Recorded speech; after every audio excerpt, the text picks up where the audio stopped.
welcome to Jefferson Liberty Radio, the voice of liberty in the Central Valley of California. I am Matthew. I'm actually out this week, so this is all pre-recorded, but I'm going to pass it along to the team in studio in just a second.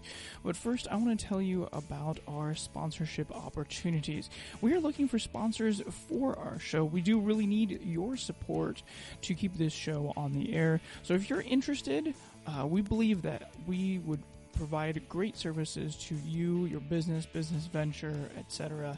If you or anybody that you know of are interested in sponsoring our show, we've got some pretty reasonable rates. You can get in touch with us at sponsors@jeffersonlibertyradio.com.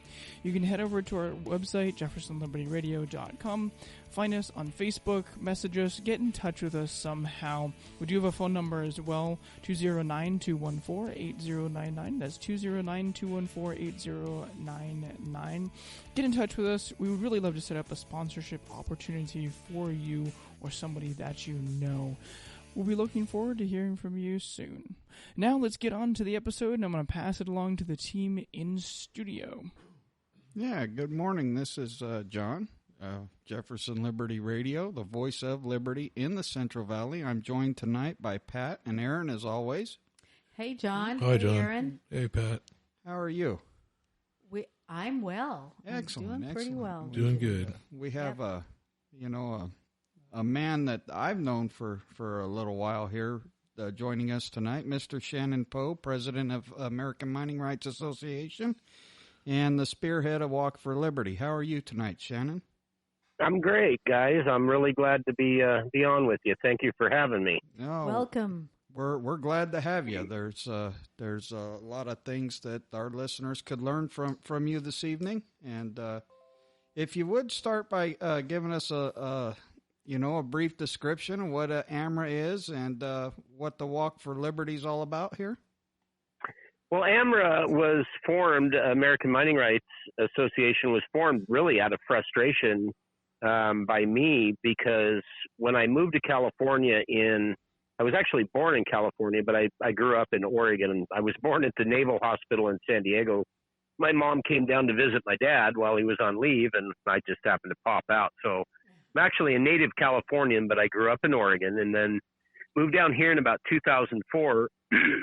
And, I started mining when I was about 12, and I always loved it. Anyway, ran some businesses, did a whole bunch of other things. Was an executive in a big billion-dollar company, and I had a white-collar crime investigative firm, was a professional interrogator, and I kind of got sick of the traffic, being in the Bay Area, the whole rigmarole there. And every weekend I would go up in the mountains and I would mine. And I finally, in 2007, decided, I'm going to take a year off and just see if I can't go make some money doing this, mining, as opposed to wearing a suit every day. And we pulled over $100,000 the first year. And anyway, I decided, I don't really need to put on a tie anymore. And so that's what started me becoming a full-time miner in California. And then in 2009, the Democrats passed a moratorium on suction dredging that was supposed to be temporary. And of course, here we are in 2019, and it still exists. Like most things that get passed there that are supposed to be temporary always seem to be a prohibition.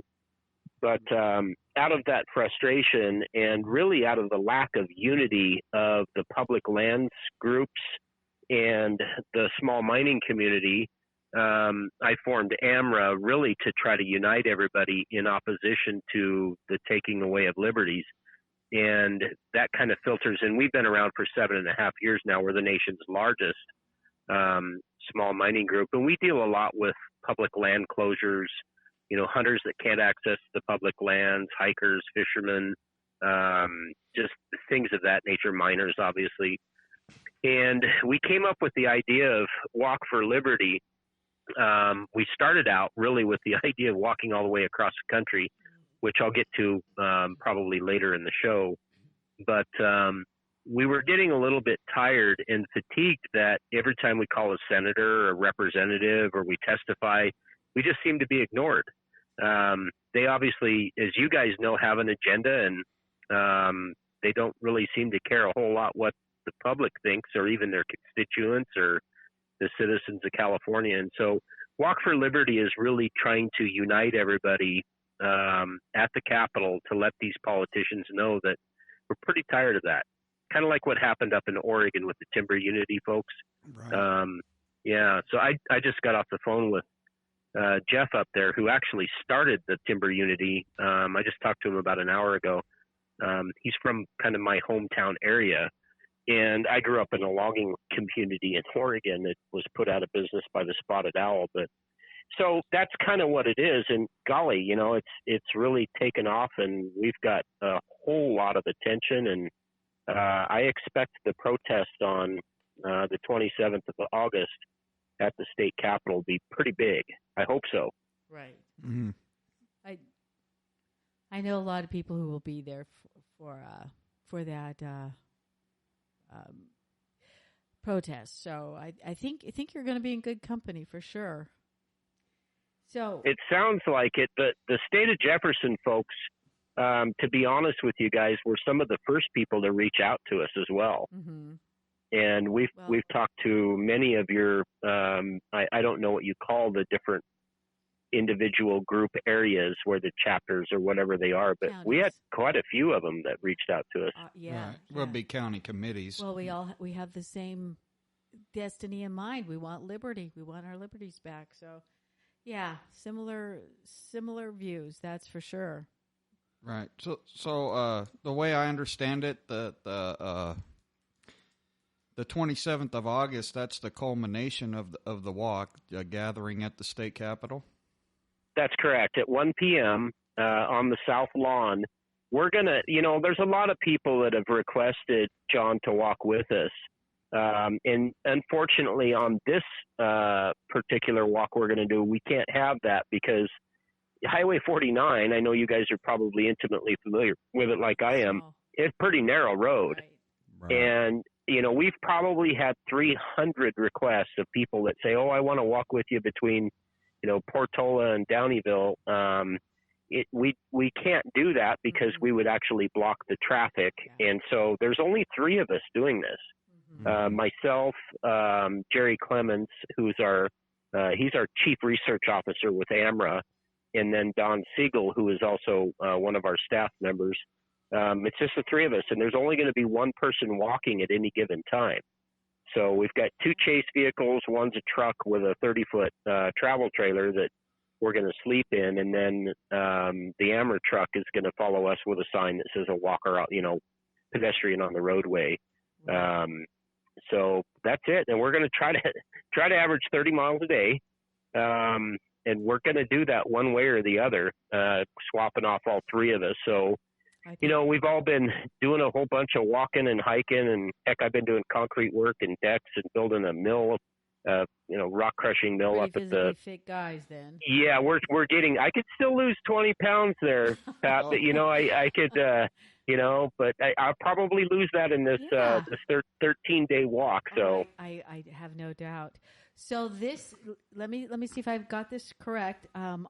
You guys are going to start in Vinton on August 12th, and you're going to end in Oakhurst on the 27th, or is it going to be Sacramento on the 27th? No, we'll end actually in Oakhurst. I think it's the 24th or 25th. It's going to take us about 11 days, I think, and we're going to get up to Vinton, probably Portola, because that looks like where we're going to spend the night on the 12th, and we'll start walking at 7 a.m. on the 13th. And the reason we're walking from Vinton south is it's just simple gravity. It's downhill most of the way. Yeah. Right. I would rather walk downhill than uphill. Yeah. Well, although there's some pretty steep you're going hills. to have plenty of uphill even coming downhill. Yeah. I'm going to try to make Jerry or Don walk those. This man is smart. We totally understand the one guy at a time walking on these 2-lane highways. It's just a safety issue. It is, and we've got safety orange and safety yellow shirts, and like I say, we've got big banners. But I'm trying to work out right now a way that I can walk carrying the American flag, and I think I can. I'm building a bracket. I think I've got it figured out to put on a camelback. So it's just a little backpack, and we'll be walking with the American flag. And you know that, guys, I don't know if you've seen the videos that we've released, but that was just kind of an epiphany that dawned on me one day when I was driving up the mountain. Is I thought, you know, because the state police has all these restrictions on what you can and can't do on a protest at the Capitol. And they're like, well, if, you know, you're going to have signs, they have to be certain size, and they can only be a wooden post, certain size, you know, around and on and on and on. And I was thinking, well, how the heck are we going to convey that to all the people? What message do we want? You know, what do we want them to put on signs? And then it just dawned on me when I saw one of Trump's rallies with all these people holding the American flags. And I went, you know what? That's it. Just have them bring a flag. That shows unity. It also stands for liberty and freedom and, you know, everything else. And so that was kind of, that's what we're asking people to bring. There's no need to bring signs, but bring the flag. Bring the flag. Good. So I also saw that on your, I think it's your website that you have that caltopo.com, and it shows every little spot that you're going to be. I thought that was really cool.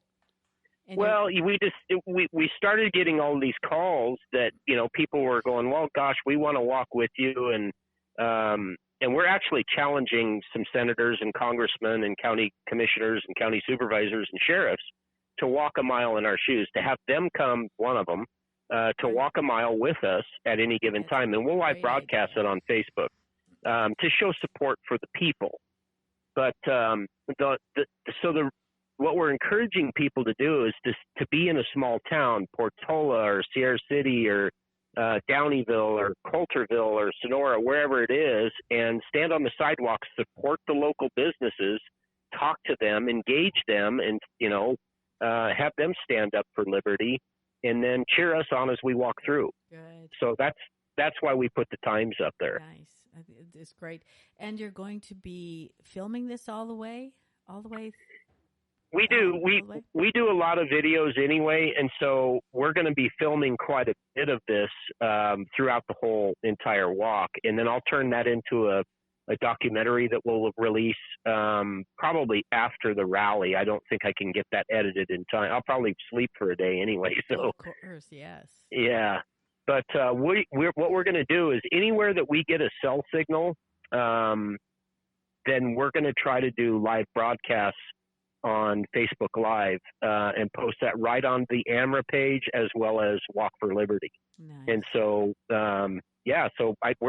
we're expecting, at least as far as we know the road, we're expecting that most of the way we're going to be able to get some form of a signal and be able to transmit that. If not, we'll probably post video at night.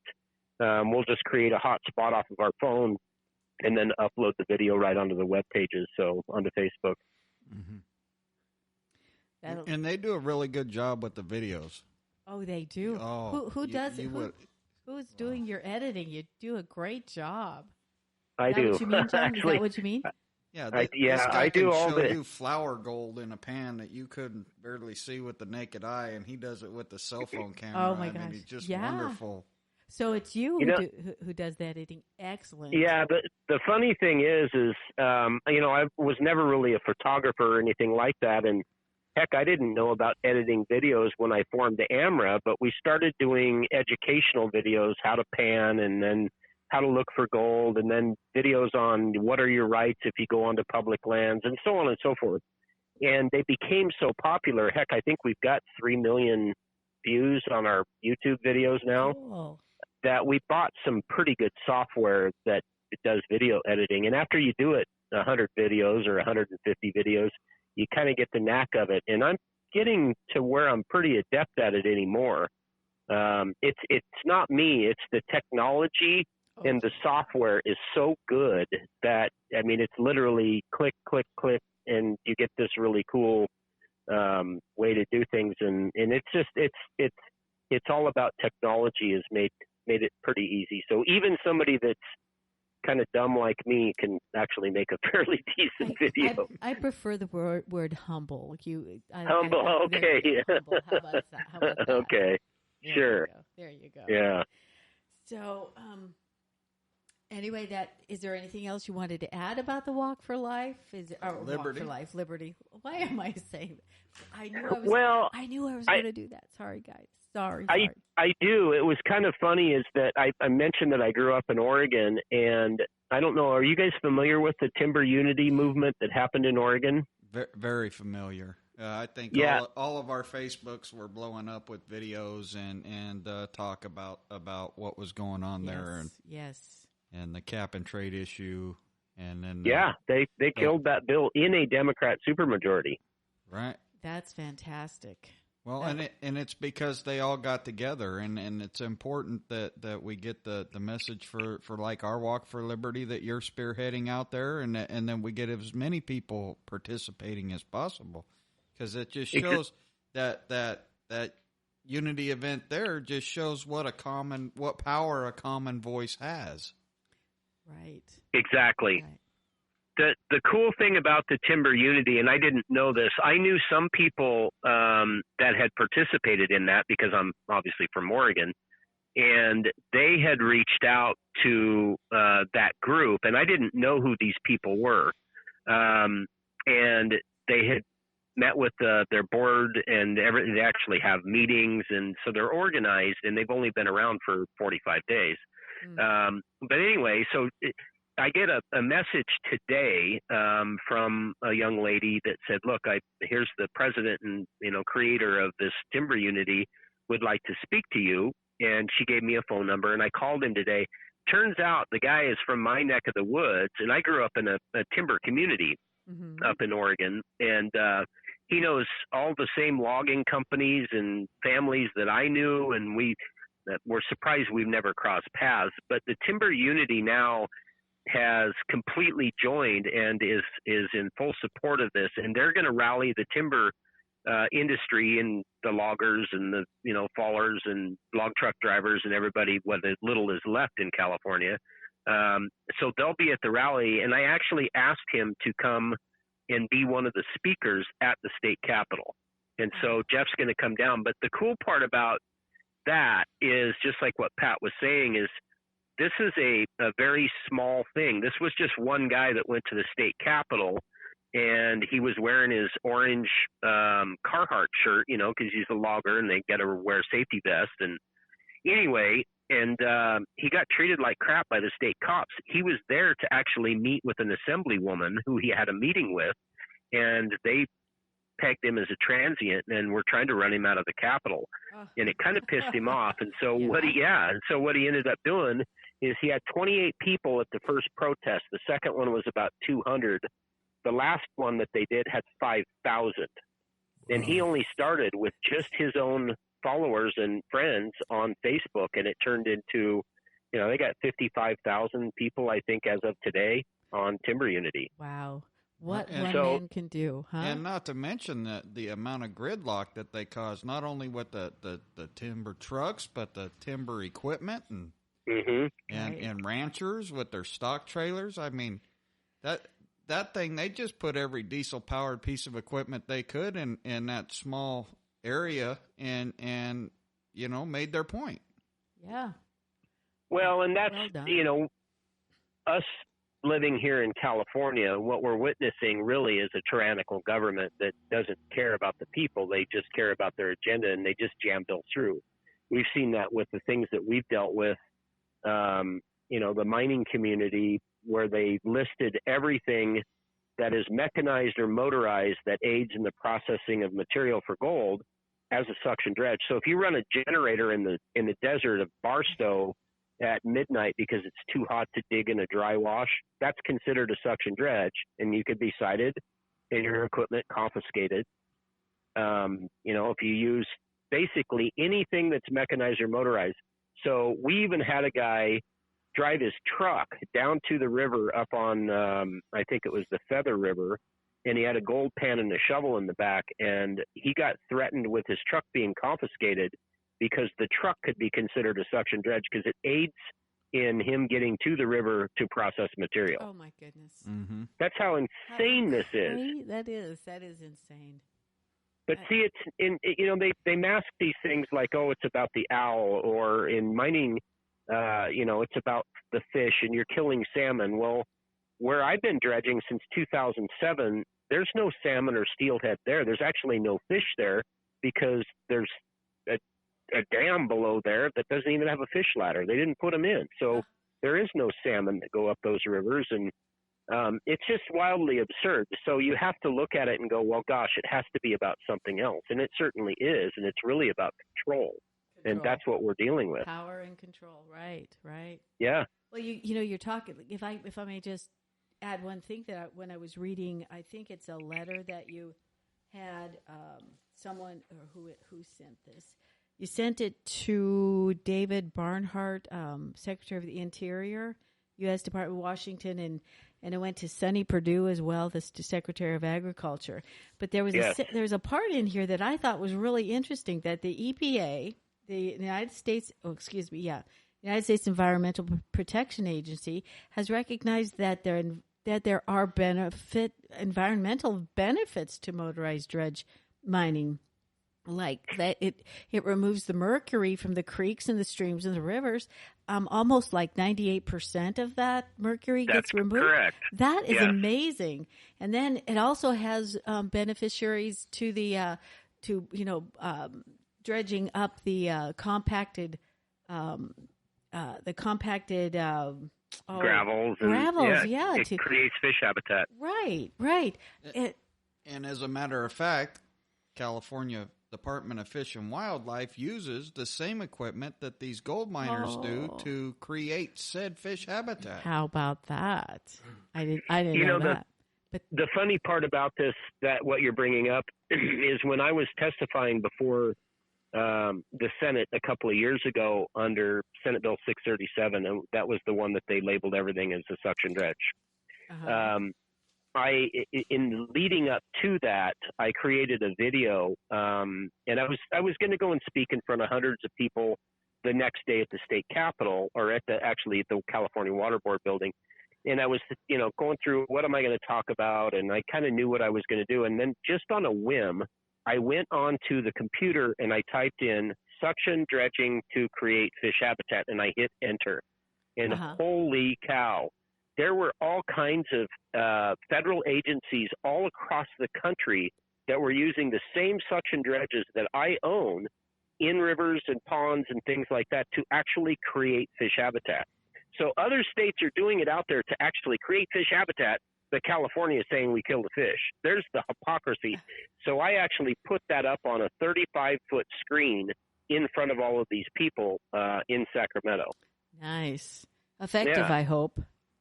Well, it wasn't, because, again, Democrat supermajority, and they just don't care. They don't care what you say. A good example is, I think we had 280 people opposed to this bill, and you had 3 environmental groups that were for it. And so what do? They went for it, for the environmental groups. It's just, another example is the Sierra Fund is a radical environmental group. They got a $6.5 million grant to dredge mercury out of Lake Combi with a really ineffective dredge that was built in Canada. To date, $6.5 million is what they got in a grant.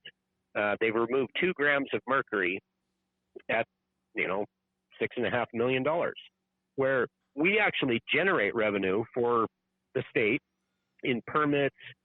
We help the rural communities. We buy gasoline, stuff at hardware stores, and people spend time in cafes and motels. But all of that has gone away. It was $64 million a year that the suction dredgers spent annually in California in 2009. So you do the math. We've already lost, $700 million over the last 10 plus years.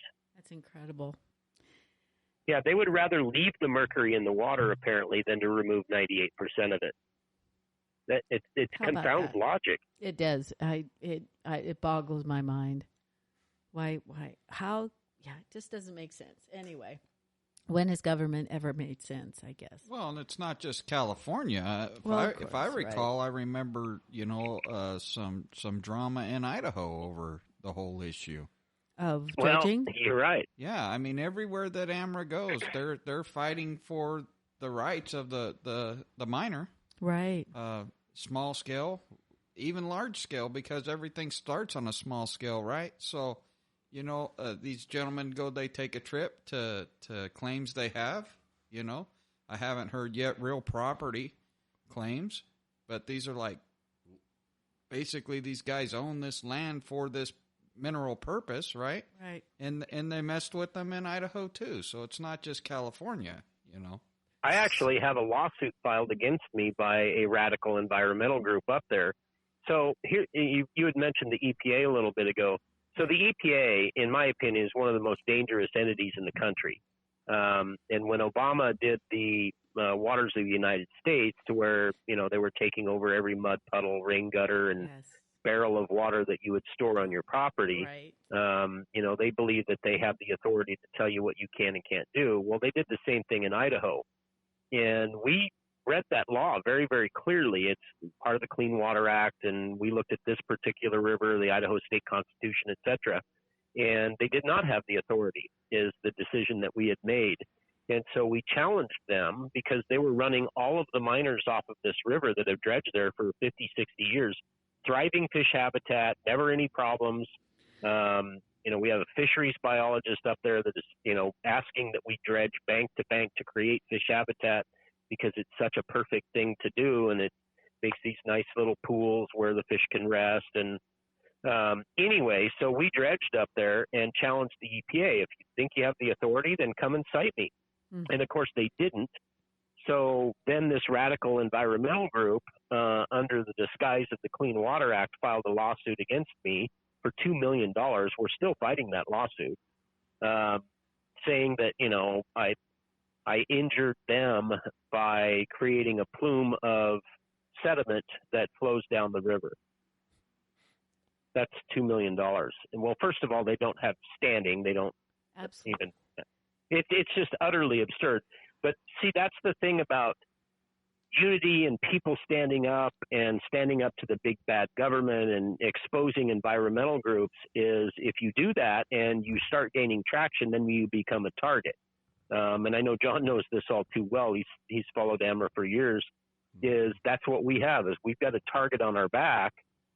And just like this Walk for Liberty is going to make that target even bigger and brighter, because they hate us, because they hate people that stand up for others and believe in individual liberty and freedom and what our Constitution stands for. Right. So they come after us.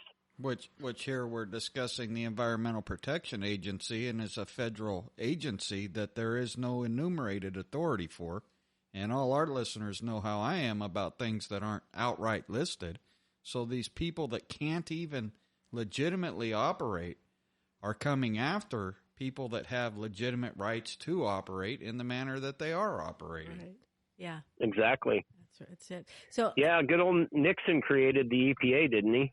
Right. So it's not that, some people go, well, it's one party or this party or that party, and it's not. It's a concerted effort to strip us of our birthright, our constitutional rights and our liberty from both sides. Right. Yeah, that's what they're trying to do. Well, I agree. And, in my lifetime, I'm 57, and I think that I can only come up with two presidents since I've been born that actually were more constitutionally minded and kind of got that whole thing. The rest of them, I think you lump all into the same category, because I don't think any greater of, George W. Bush than I do Senior, than I do Clinton. They're all kind of really globalists, I guess, if you will, and that's really not what America was destined to be or was founded on. Right, that's true. I have a question.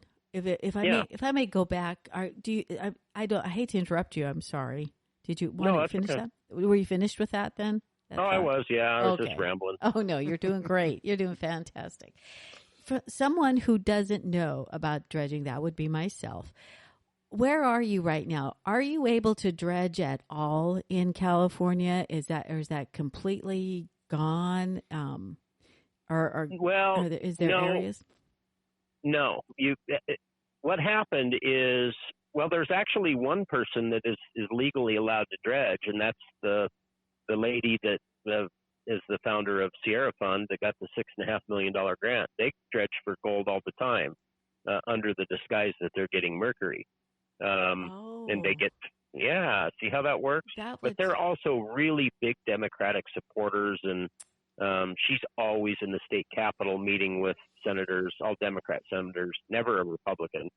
And I know that they donate heavily to the Democrat reelection campaign as well. You kind of get where I'm going with that, right? Yes. So she gets to dredge whenever she wants. So they passed the moratorium in 2009. That was challenged. The mining community brought forward a lawsuit, which basically we lost on, just in my opinion, because we had an activist judge that just said no. You always end up in the Ninth Circuit, and I think we all know how the Ninth Circuit turns out, although Trump's changing that because he's appointing more people to it. And then you have a 3% chance of having it heard at the Supreme Court level. That's the last study that I did, was about 3% of the cases get heard. So anyway, so you kind of go through the motions from 2009. There was a guy by the name of Brandon Reinhardt that got cited for dredging after the moratorium. He was trying to support his family. It was his mining claim. He was cited. That one, he got it. He had a couple of small victories, a couple of small losses, and then it went to the Supreme Court, and they declined to hear it. So then you fast forward to the Democrats started going into a panic in about 2014, that they thought that we were going to win that lawsuit and return suction dredging. So the lady that I just mentioned at Sierra Fund, she started lobbying a senator by the name of Ben Allen out of Hollywood, who's never even seen a suction dredge, to pass a new bill called SB 637, which labeled everything as mechanical or motorized or mechanical as a suction dredge. And that's where we went and did all these big oppositions. And so what they did is they said the California Water Board has to evaluate this and determine whether or not suction dredging should be permitted in the state. So that's where we're at. So they passed that bill. Like I say, there were 3 environmental groups, or 4, I don't remember which, that were in favor of it, and hundreds and hundreds against it, and they still passed it. So that put it squarely into the hands of the California Water Board about 3 years ago. Well, they had all these public hearings. We gave them all the science and the data of all the studies that we knew of, about 26 of them in the country, some of them by Oregon State University, some of them by EPA, fisheries biologists, Fish and Game, all these different entities. We gave them that science, and we kind of expected, like most conservatives would, that, well, they're going to toe the political line and we're never going to dredge again. Well, about 9 months into that, we were continuing to have communication with the water board, with the scientists that were actually studying this. And after about 9 months of that, I called them, and the guy that I was speaking to says, you know what? This should be permitted. It doesn't harm anything. It's de minimis. De minimis meaning no impact, no harm. And we were astounded by that. And so we were pretty elated. So they were supposed to actually come out with a permit process this last January. Well, so January comes, and when Newsom got elected, he fired the director of the water board and brought in this Berkeley woman that's formerly from the EPA. And anyway, and well, I got lots to say about her, but because I met her in person just recently with a meeting. And so anyway, they were supposed to come out with this permitting process, and they're like, look, it doesn't hurt anything. It should be permitted. Well, that put the Democrats into a panic and a spin again. And so we started pressing them, when are you going to come out with permits? When are you going to come out with the permits? And then after about 6 months of that and delays, I demanded a meeting with the executive director of the water board. And I called her every single day until I finally got my meeting. So we went up there, and this is just about a month ago, and we sat down with her and the other 3 highest people in the water board, and we had about a 2-hour meeting with them, and they've made the determination that yes, they're going to permit it. But here's the catch, Pat, is what they're saying is in the eye and said this: if there was historical mining done in any location, our assumption is that they used mercury, and therefore it's going to be prohibited there. And I said, so What? let me see if I understand this correctly. So if somebody dug a hole in 1850, you're going to assume that there was mercury there, and that even though your scientists are claiming that we collect 98% of the mercury, it doesn't methylate, it doesn't hurt anything, you're going to prohibit mining in that area. Yes. I said, well, have you studied every creek, river, and hole that was dug since 1850? No. Are you going to? No. So you're basing this off of absolutely no scientific basis or data or studies just because you say so? Is that what you're saying? Yes. Yeah. Oh, what do you do? What do you do when you're up against people like that? That's so frustrating. You go to Sacramento, and after we protest at the Capitol, you walk over to the water board with 3,000 people. Right. There we go. That's a great idea. That water board is 4 blocks away. Good. Well, I mean, I make water go away for a living. We recycle everything we can. We dispose of, most stuff is cannery wastes, food grade products from ag. And some of these things, I can use for beneficial purposes. They do have beneficial reuse. But we have a culture at the State Water Board that thinks that nothing but rainwater should hit the ground and no one should play in a reservoir or a creek. And it's just ridiculous. Yeah. Well, I guess what disturbs me the most about this is that the state, well, it's actually Congress's fault federally, has ceded so much authority to the states to be able to dictate what happens on federally managed land, because the state only owns so much land, and all of our mining claims are on federally managed land. So we should be answering to the BLM and to a small degree to the Forest Service if they manage that particular national forest or whatever it is. And that's not state lands. And the mining grants were written, and there's 3, 1866, 1870, and 1872, that granted fundamental rights: first access to water, the timber for mining, tunnels and shoring up of tunnels, et cetera, et cetera. It doesn't mean that you can go out and take a D9 and tear down a mountain. Of course not. And it doesn't mean that you can use hydraulic mining like what they did in the 1860s that flooded the Central Valley. But that's not what we're talking about. We're talking about a very, very small scale of, it's suction dredge that runs on a lawnmower engine that allows somebody to supplement their income of a couple of $1,000s a month or a couple of $1,000s a year. That's it. And in the process, they remove 98% of the mercury from the drinking water in California. It creates fish habitat, and it's actually a net benefit to the economy. So there's all these positives, but they don't want to allow that because they don't want you to be able to be independent. It's pretty simple. Well, I sure do wish I knew this before I talked to. We went camping last week, and I was talking to someone about that, about the dredging, and he goes, "Well, I don't know if I like dredging."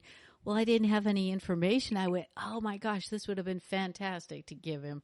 I'm upset with myself. I wish I would have known this then. Well, I mean, they were out opal hunting, wasn't it? Yeah, opals? Mining opals. We were digging for opals up in northern Nevada. Oh, in Peacock Mine? Yeah, Peacock Mine, as a matter of fact. Yeah, we went to Peacock. Did you find any? Not a Peacock Mine. I'm sorry. I hate to tell everybody that, but we did at the, what is it, Cocopelli Mine. Yeah. That was much better. Nice. So, yeah, it was fun. Well, they do find quite a few opals at the Peacock Mine, too. You must have had just a bad day. I think you're right. I hate to say anything bad about. It was a great campground. Oh my gosh, it was fantastic. But I wish I would have known this when I was talking to that guy. Well, so if you take one thing away, here's a really good analogy for you. I love to use analogies. Yes. So under the theory of the water board and under the theory of the Democrat politicians that passed these bills, not removing 98% of the mercury, because what their argument is that 2% we could potentially what they call methylate, which means that it goes into microfine particles and then fish would consume it. Somebody eats a fish and then they become contaminated with mercury, which, by the way, has never happened in the history of mankind in America, ever. Not one case. Oh my gosh. And it's physically impossible for that to happen in any type of a cold water environment. If you get into a 90-degree mud puddle and you did it in something like that, there's a potential there. But even still, it's very, very unlikely. But it's impossible for it to happen in any of the areas where gold claims are, up in the mountains. So that analogy that I like to use is by not removing the mercury, that's like saying that you should never, ever vacuum the carpet in your house because you might possibly maybe get a speck of dust on your coffee table. That's the brilliant analogy. Brilliant. It's pretty much the same. John is laughing. I tried not to. I couldn't contain it. Well, it was perfect. I mean, it's worth it. It was. It's a brilliant analogy. It's not unlike what farmers do as well. As farmers they'll till their fields, and because they turn the earth over, and it makes it, a lot more beneficial for plant growth. Right, productive. But that's what a suction dredge does as well, because where we really like to find is just like what you had mentioned earlier, is those concretized gravels that are like concrete, because that's where the gold is trapped, and it's been trapped there for a very, very long time, By loosening those gravels, it actually creates fish habitat. It creates perfect spawning habitat. When we were in Idaho last year, we got done dredging, and part of the reclamation that we were supposed to do under the state was to go in and fill all of our dredge holes. We had a USFS fisheries biologist that came up there, and he begged us not to fill in our holes because he's like, I'll bet you guys have hundreds of fish in those holes right now.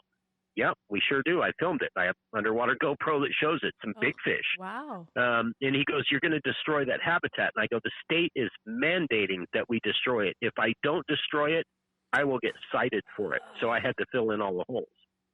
Oh, my gosh. It just... So it's ideology. Yeah. It's a mindset, isn't it? And it's all by design. Just incredible.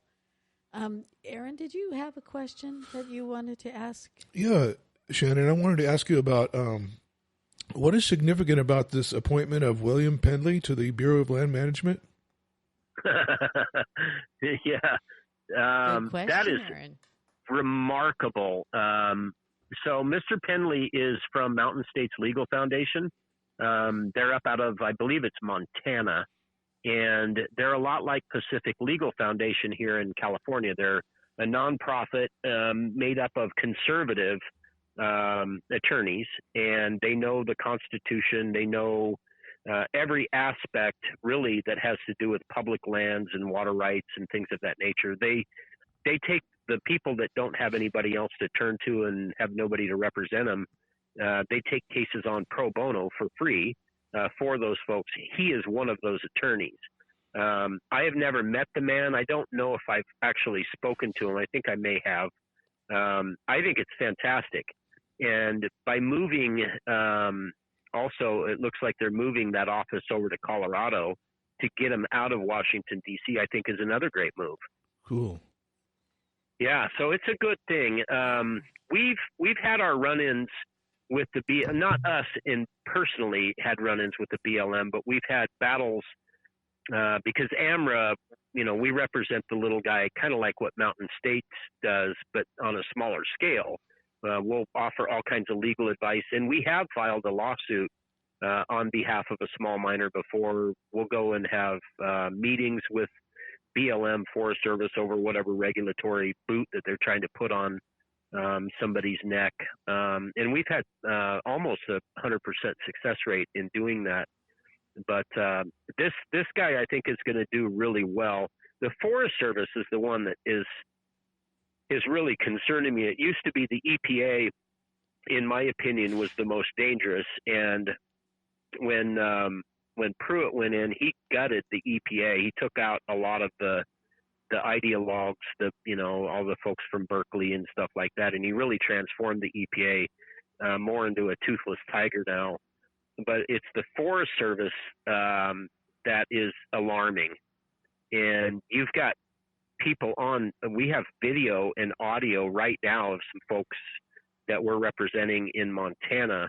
It would surprise you that it's actually coming out of a conservative state like Montana. But that's really a hotbed. It seems to be where they're moving the more liberal aspect of the ideologues. They're moving them into these conservative states to just ignore federal law or people's civil rights and just say, well, we're not going to allow you to do that. Well, but I'm protected under this law. We don't care what the law says. And we have them on film saying that. Oh, my. Wow. It's astounding. Yeah. There isn't a day go by, guys, anymore. And now we're 7.5 years into Amra. There isn't a single day that goes by. It doesn't matter if it's a Sunday or a Thursday that we don't get an email or a phone call from somebody in the Western U.S. that has a problem with the Forest Service, the BLM, or the EPA. Not one day. Wow. That is very disconcerting. But on a good note, we do have some local sheriffs that we probably should let you give a shout out to that are for the people and for the people's rights. And that's a good You're idea. right. I think we need to get that information out to the listeners so they know who to support. Yes. Our show reaches a large area. There's two sheriffs that come to mind. One stands out like a beacon in the night, and that's Sheriff Doug Benoist of Mariposa County. He is the most professional, constitutionally minded sheriff I personally have ever known. And I've dealt, coming from somebody that, used to interrogate criminals, I dealt a lot with law enforcement.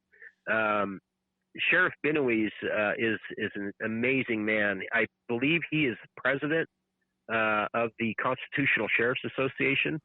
Mariposa County is based in Mariposa, and it's actually, I have property in a little house in Mariposa County, which is where a lot of my personal mines and placer claims are.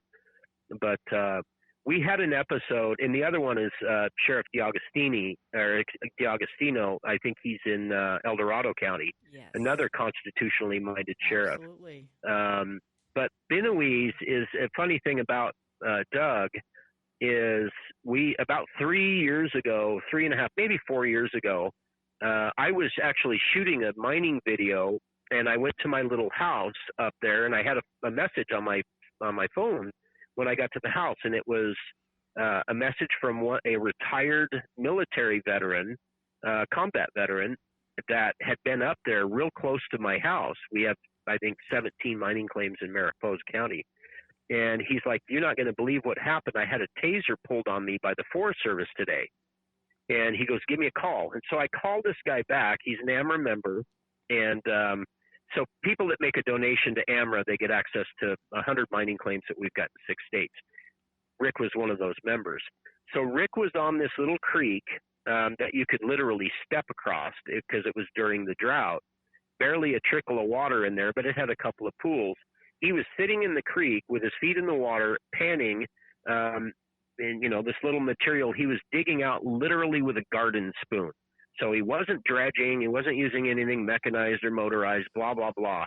And you had 2 Forest Service cops come up, LEOs, a female and a male. They come stomping up the creek. And above Rick was another man in his mid-60s, and his wife is in her early 60s.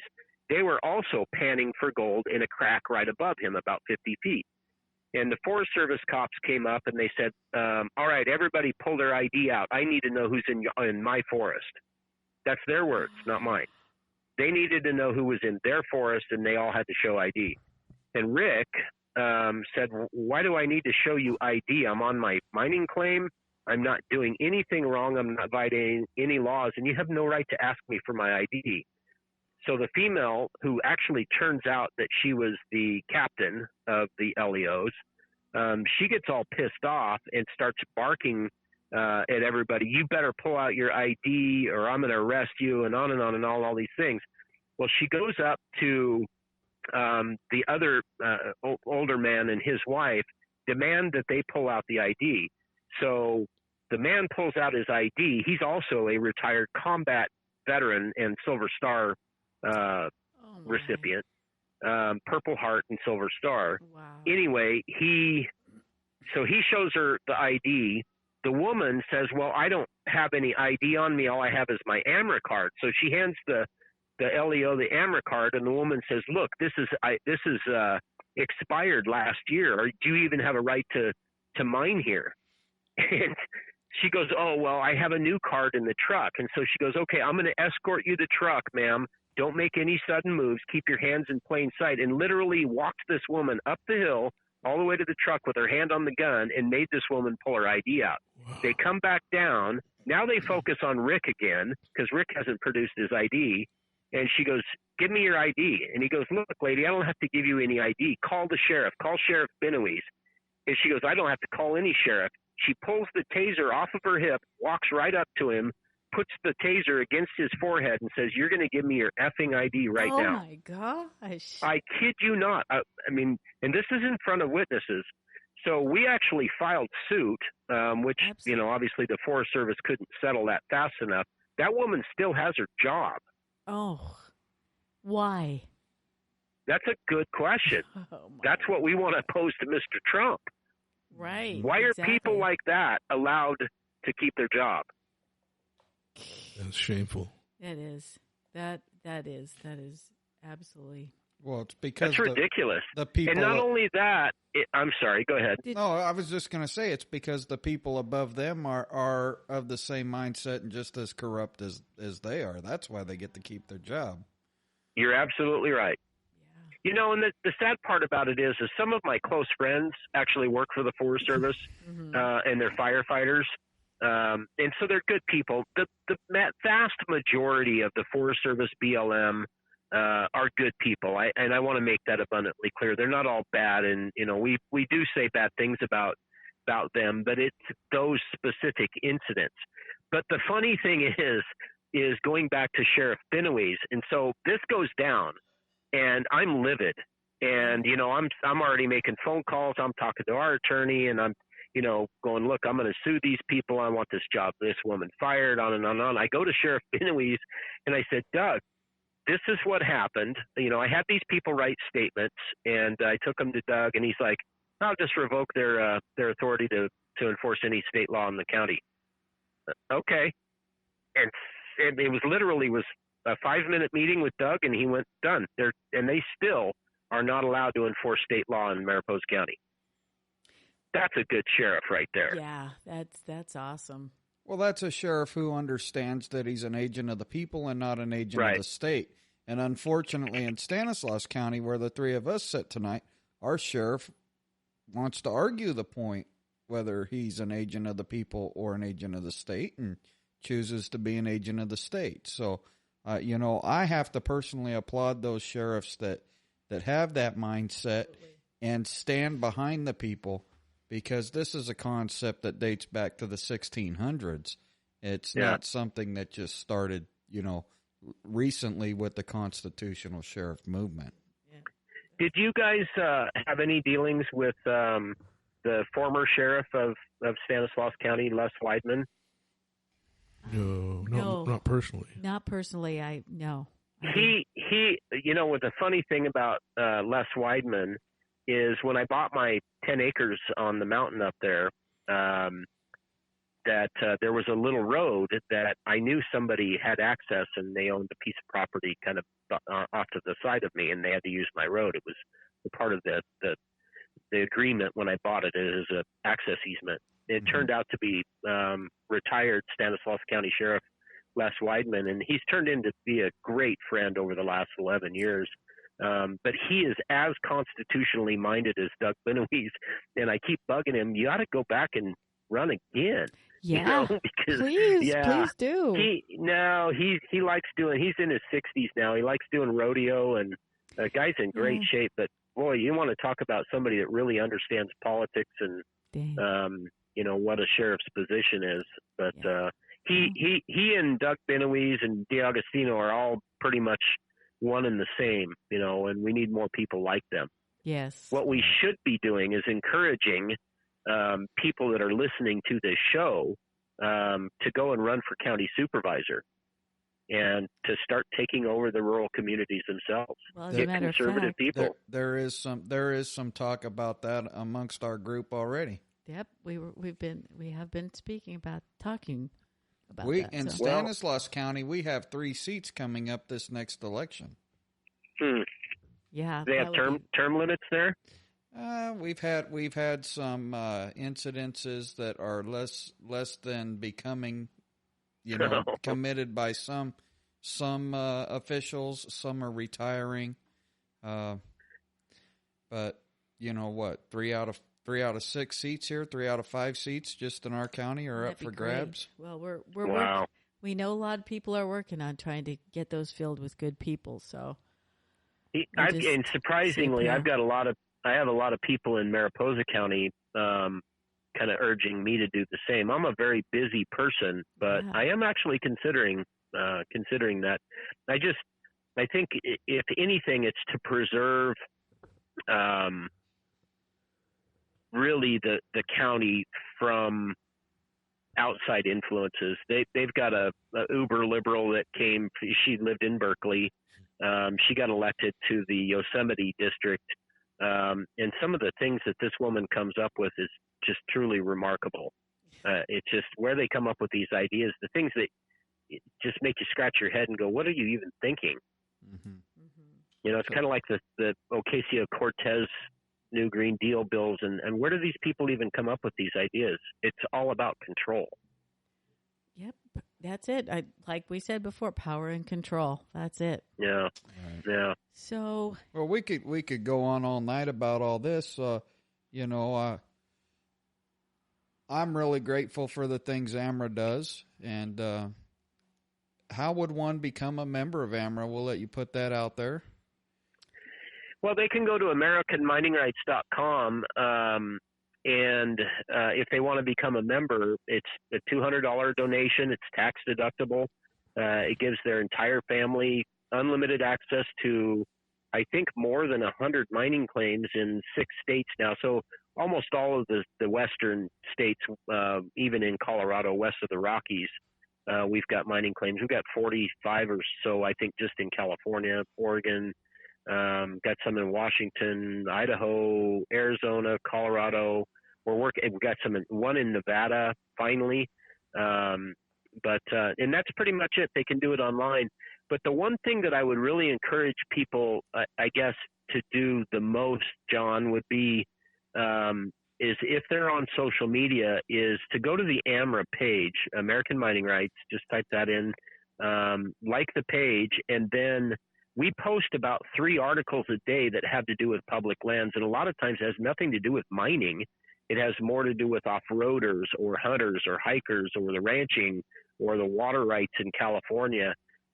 So we're fast becoming really the news source of what's actually going on. And so it's a really good avenue for people to go and learn.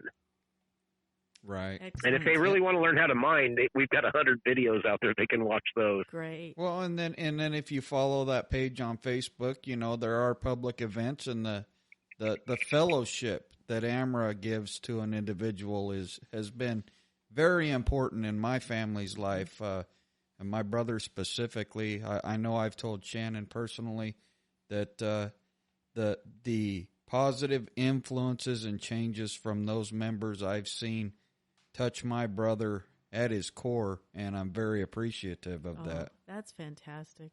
Good people. He is a good man, and what we do is allow people to shine, to be who they are. Nice. And that's what Jeremiah has done. As a matter of fact, it's public knowledge now because Rachel couldn't keep the secret. But I had 2 brand new Carhartt coats that I picked up, and we embroidered the Amra logo and put both of their names on them for all of the things that they have given us the time that they every outing, every trash cleanup that we do, they show up and work their butts off. And so, you know what? We spent a couple $100 and we got them some really nice winter coats and embroidered on them. So that's our way of saying thanks to them. So. Right. I'm sure he appreciates that. But, you know, every time I talk to you, I'm going to tell you what a major difference that you guys have contributed to him. I'm glad. That makes me feel good. And I think that fellowship is there for everyone that's interested in the public land use and the small-scale mining, large-scale mining.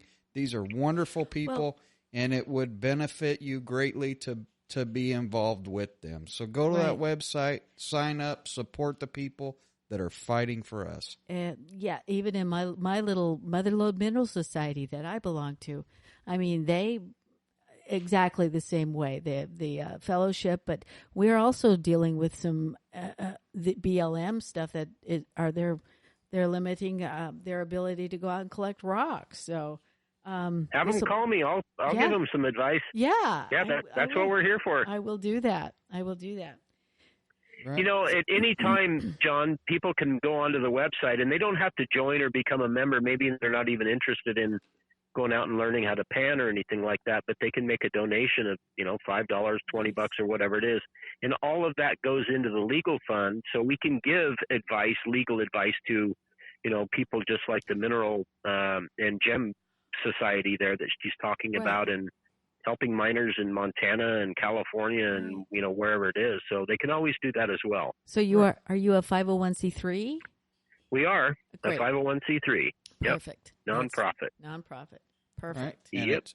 And it's nationwide, but it's local right here by local people in the Central Valley Foothill area. Nice. And liberty-minded individuals.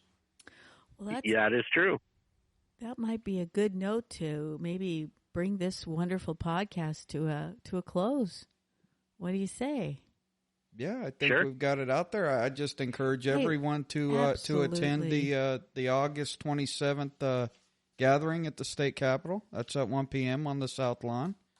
And show your voice. Get off your rear ends and go do something good. How do you say? Bring your flags. Bring your flags. That's the symbol. You got to make sure you have the right size flagpole though, because they have. Yeah, they do. We'll post that on the the walkforliberty.com. Perfect. And here I am thinking, I just carry my California Constitution next to me and tell them, where does it say that you could even make a law that said what size my flagpole could be? I knew you would say that, John. I don't know. Yeah, it's true. You know, it's ridiculous. I find it odd that you. I find it odd that you have to get a permit to exercise your First Amendment right. I know.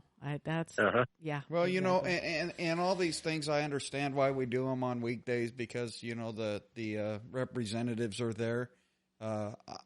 Me personally, I've thought for a while it'd be probably more beneficial to us to do something on a Saturday and shut Sacramento down, cause some gridlock. Yeah, that would be fantastic. I think that, you know, we should make the politicians work on the weekends so they can actually meet with their constituents. Oh, yeah.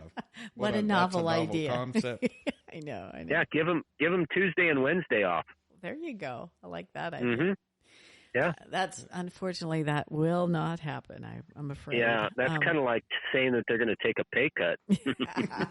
Well, they maybe take a pay cut sooner or later. Anyways, we're broke. Yeah. Yeah, that's true. That is very true. They let us dredge or do some small scale mining. We may be able to come up with some more tax revenue. Maybe. Yeah. Well, guys, I'd love to come back anytime. Just shoot me a message, John. I'd be happy to hop on if I'm available. Anytime. Excellent. We've really enjoyed having you and really appreciated your time. I think after that walk for liberty, I think that would be a great time to have him back on. Talk about. I think it would. You know what? Yeah, let's. We'll tentatively. I'll send you a message and we'll get something scheduled for a follow-up show after August 27th. How's that? How about this, guys? Okay. How about we try to do it during the walk? So I'll climb up on top of a mountain and sit on a stump if I have to get a cell signal, and we can do a radio program there. Because I'll bet people would really like to hear that. Oh, Yeah, I think that's a that's great a What do you idea. think? idea. Great idea. So that's between the 13th and the 25th, and I'll be checking Facebook every night, John. Okay. So just send me a date you think that'll work for you. And I mean, I know where I'm going to be. I'm not going to be traveling, so I'll make it happen. Oh, very, that sounds very good. That's great. That's a wonderful idea, and I thank you for bringing it up. We will absolutely do an episode from the side of the highway, so to speak. That's great. Sounds That's a great good. idea. All right. Well, Well, thank you, Shannon. We've appreciated your time. What a and, wonderful we look forward to conversation. speaking Thank with you in a few weeks. Yeah. Thanks you. for All right, teaching buddies. me so Hey, much. guys, thank you so much. All Appreciate right. it. We'll talk Thank you. soon. Thank you. Thank you, sir. Good night. Bye-bye. Well, thank you for listening to this episode of Jefferson Liberty Radio. We really enjoyed having Shannon Poe on with us this evening, and we hope you enjoyed the episode as well. Thank you so much for listening to this episode of Jefferson Liberty Radio. You can get in touch with us, email us at feedback@jeffersonlibertyradio.com or via our website at jeffersonlibertyradio.com. You can also leave us a voicemail at 209-214-8099. That's 209-214-4089. We'd love to hear your questions and comments. Don't forget to subscribe to us on iTunes or your podcast player of choice. You can find us on iTunes, Spotify, YouTube, Google Play, or your podcast player of choice. Don't forget to leave us a 5-star review where you can. We'd really appreciate it, and it actually does help our ratings. You can find us on all the typical social media, Twitter, Facebook, even some alternative media such as BitChute and Gab. Thank you so much for listening to this episode of Jefferson Liberty Radio, and we'll catch you next time.